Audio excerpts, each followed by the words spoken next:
требаше со блокови го одигравте она што треба, неколку атрактивни поени и Македонија слави. Сега сме на второто место во групата.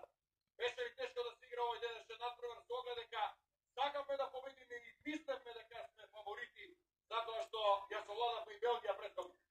Pa da, pred sebi sакам да честитам на екипата, на играчите. Денеска имавме доста тежок надпревар, но на наша среќа и добра игра го издржувавме победа.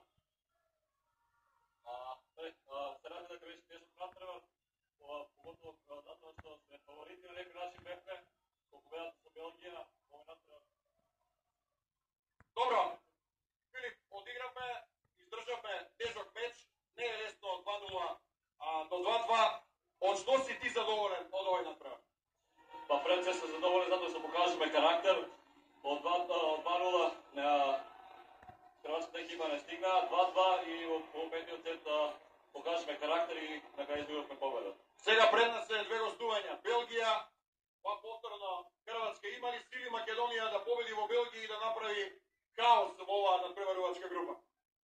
Па, секогаш имаме сили, ќе се спремаме, максимално секогаш ќе даваме максимум на секој надпревар. Се надевам дека ќе издржуваме победи. Ти посакувам уште многу добри надпревари во дресот на македонската репрезентација и врв на Европското првенство 2023, а ти си на почеток, носиш број 20, имаш 20 години и уште деценија и половина веројатно ќе бидеш центар на нашиот национален состав.